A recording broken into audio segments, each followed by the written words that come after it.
सत श्री अकाल जी, नमस्कार। आज की इस एफएमडी की बेस्ट ट्रीटमेंट आज आपको इस वीडियो में देखने को मिलेगी।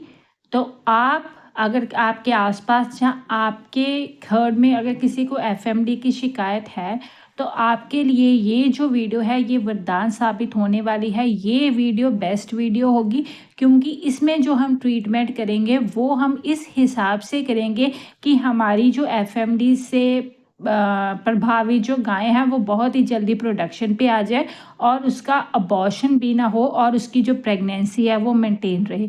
तो ये बेस्ट ट्रीटमेंट मानी जाती है। रिसर्च के हिसाब से मैं आपको बता रही हूँ। इस ट्रीटमेंट के ऊपर आपको बहुत सारे ऑनलाइन अगर आप सर्च करते हैं तो आपको रिसर्च पेपर जो है अवेलेबल हो जाएंगे।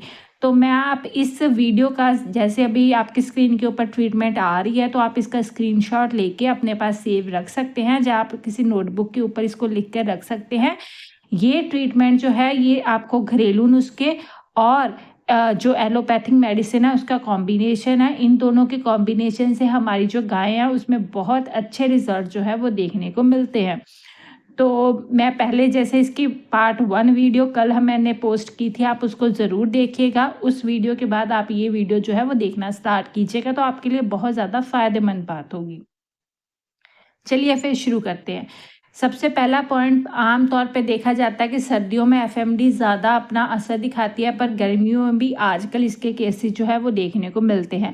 इस केसेस में टेम्परेचर जो है वो बहुत ज़्यादा हाई हो सकता है, तो आपने उसको कोई भी बुखार उतारने के इंजेक्शन उसको इस्तेमाल कर सकते हैं, जिससे उसका जो टेम्परेचर है वो नॉर्मल हो जाए। आगे मैं आपको सपोर्टिव थेरेपी में भी बताऊंगी जो कि इसका टेम्परेचर को नॉर्मल करने में बहुत ज़्यादा आपकी सहायता कर सकती है। तो आपका वीडियो को एंड तक सुनना सबसे ज़्यादा ज़रूरी है, क्योंकि हर पार्ट में मैं आपको अलग चीज़ें बताने वाली हूँ। हर पार्ट में अलग अलग बीमारी का इलाज आपको बताया जाएगा। तो इसमें मेनली अल्सर्स होते हैं, जैसे मुंह में छाले पड़ जाते हैं, जीभ की जो चमड़ी है वो उतर जाती है, पैरों के बीच में, हूफ के बीच में जिसे हम इंटरडिजिटल स्पेस कहते हैं उसमें छाले पड़ जाते हैं। गायों के थनों के ऊपर जो है वो छाले देखने को मिलते हैं, जख्म हो जाते हैं।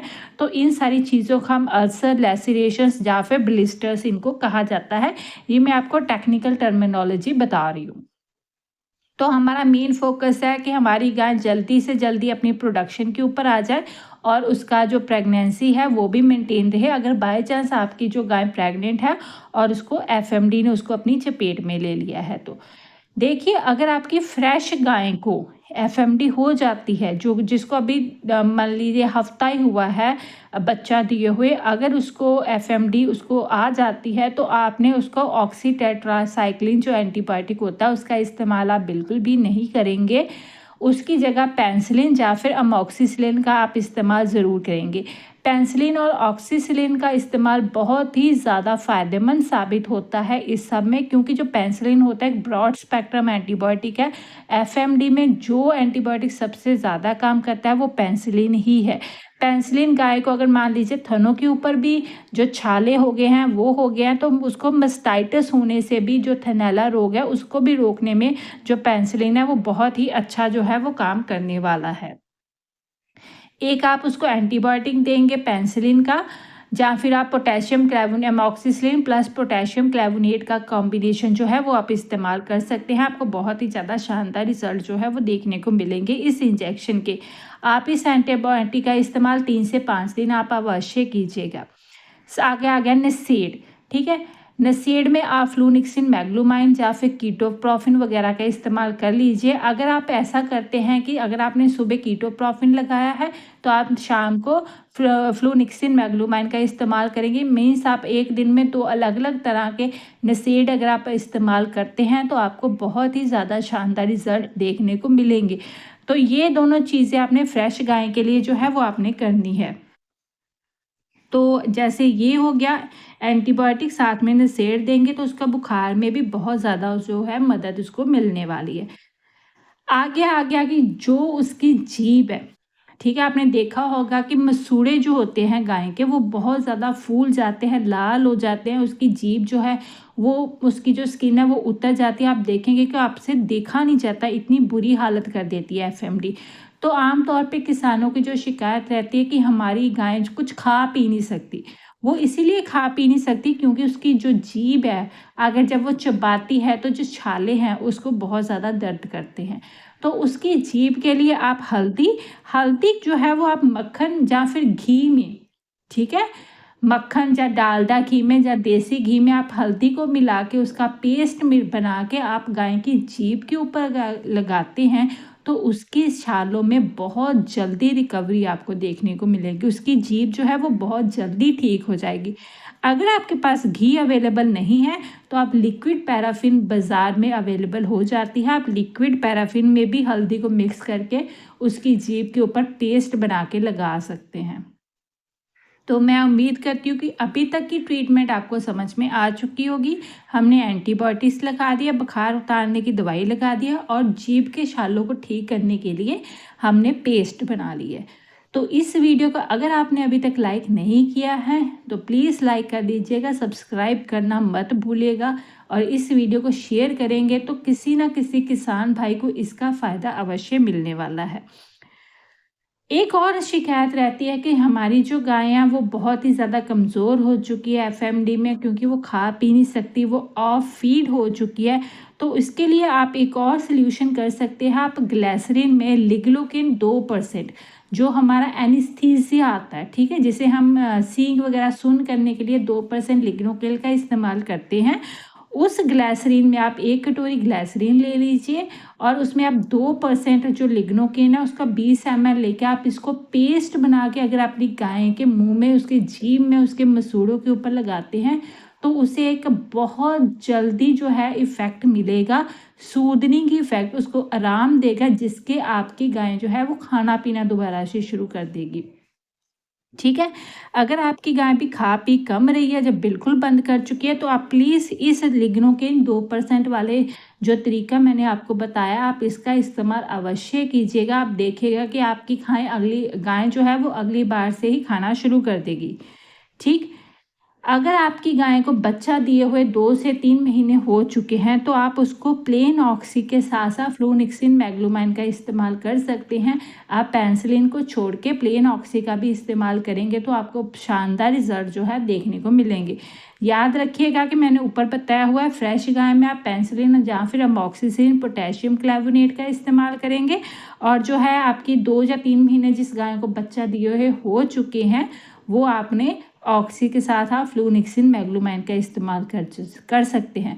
क्योंकि अगर आप फ्रेश में ऑक्सी टेट्रासाइक्लिन इस्तेमाल करते हैं तो गाय को मिल्क फीवर होने की बहुत ज़्यादा चांसेस रहेंगे, क्योंकि जो ऑक्सी टेट्रासाइक्लिन है वो कैल्शियम का जो सोर्स होता है उसको बाइंड कर देता है। गाय के बॉडी में कैल्शियम का लेवल बहुत ज़्यादा डाउन चला जाएगा। ठीक, इसके साथ आप क्या कर सकते हैं कि गाय के जो थनों के ऊपर उसको हो चुके हैं, छाले बन चुके हैं, थन उसके ज़ख्म बहुत ज़्यादा हो चुके हैं, तो आप गाय को एवल का इंजेक्शन रोज़ाना ज़रूर लगाइएगा। साथ में आप किसी भी एक अच्छी बीटाडीन क्रीम या फिर एंटीसेप्टिक क्रीम आपको कोई भी अवेलेबल होती है आप उसका इस्तेमाल भी कर सकते हैं। क्रीम आप अवश्य 3 से 4 बार लगाएंगे, क्योंकि एंटीबायोटिक तो हम वैसे भी दे रहे हैं तो मास्टाइटिस होने का तो चांस ही नहीं बनता। सिर्फ आपने ज़ख्म ठीक करने वाली की जो है वो क्रीम आपने इस्तेमाल करनी है थनों के ऊपर, ताकि थन जो है वो बहुत जल्दी रिकवरी में चले जाएं। आगे जो हमारा तीसरा जो पार्ट सबसे ज़्यादा इफ़ेक्टिव होता है वो होता है गाय के पैर। ठीक है, होफ के बीच में जो जगह होती है वो बहुत ज़्यादा छाले पड़ जाते हैं, गाय से हमारे से चला नहीं जाता। तो उसके लिए आपने एक सल्यूशन तैयार करना है। नीला थोथा आपको किसी भी पंसारी की दुकान से मिल जाएगा, जिसे हम कॉपर सल्फेट कहते हैं, वो आपने लेना है 250 ग्राम। ठीक है, उस कॉपर सल्फेट को आपने 5 लीटर पानी में मिक्स करके उसमें आप अपनी गाय के पैर डिप करेंगे 3 से 4 बार। अगर आप करेंगे तो बहुत ही जल्दी जो है वो आपको रिकवरी देखने को मिलेगी। इस पानी को आप 1 हफ्ते तक भी, आप 5 से 7 दिन तक भी इसको इस्तेमाल कर सकते हैं, एक बार बनाए हुए पानी को। ठीक है, तो आप देखिए हमने सबके ऊपर बात कर चुके हैं, हम पैरों के ऊपर बात कर चुके हैं, हम थनों की प्रॉब्लम के ऊपर बात कर चुके हैं, हम मुंह में होने वाले छालों के ऊपर बात कर चुके हैं। तो ओवरऑल हमारी जो गाय है वो पूरी तरह से प्रोटेक्टेड है। अगर आप इस तरीके से अपनी गाय एफएमडी केस का ट्रीटमेंट करते हैं तो आप देखेंगे कि आपकी गाय बहुत ही ज़्यादा जल्दी जो है वो रिकवरी पे आ जाएगी। आपको बहुत ही ज़्यादा शानदार रिज़ल्ट जो है वो देखने को मिलेंगे। तो लिग्नोकेन वाला आप अवश्य कीजिएगा, क्योंकि इससे जो आपकी गाय है वो ऑन फीड हो जाएगी, वो खाना पीना शुरू कर देगी, तो उसकी हेल्थ है वो भी ज़्यादा बेहतर होने लगेगी। आपको इम्प्रूवमेंट डे बाय डे आपको इम्प्रूवमेंट देखने को मिलेगी। तो ये सारी जो है इस पे बहुत सारे, जैसे मैंने पहले बताया कि रिसर्च बेस्ड ट्रीटमेंट, आपको रिसर्च ये फील्ड में इसके ऊपर ट्रायल लगे हैं, फील्ड ट्रायल के बाद ही मैंने आपके साथ ये शेयर किया है। हो सकता है कि आपने कहीं और से भी ये ट्रीटमेंट सुनी होगी। अगर नहीं भी सुनी तो आप इसको शेयर अवश्य कर दीजिएगा। किसी के साथ शेयर करेंगे तो किसी का भला हो जाएगा, क्योंकि बहुत सारे ऐसे फार्मर्स हैं जो आज इन मुसीबतों से घिरे हुए हैं। एफएमडी केसेस आ रहे हैं, तो आप वैक्सीन अवश्य करा लीजिए। वैक्सीन से अच्छा कोई इसका उपाय है नहीं, पर अगर बाय चांस किसी कारण से एफएमडी आ गई है तो आपने इन सारी ट्रीटमेंट को लाइन बाय लाइन फॉलो कीजिएगा। तो 3 से 5 दिन में आपकी जो गाय है वो रिकवरी फेज में आ जाएगी। तो आज के लिए ये वीडियो में इतना ही। कल हम कोशिश करेंगे कि आपको वैक्सीनेशन के ऊपर वीडियो आपको पोस्ट की जाए, तो उसके लिए आप चैनल को सब्सक्राइब और नोटिफिकेशन ज़रूर ऑन कर लीजिएगा। हम मिलेंगे कल को एक नई वीडियो के साथ। Thank you.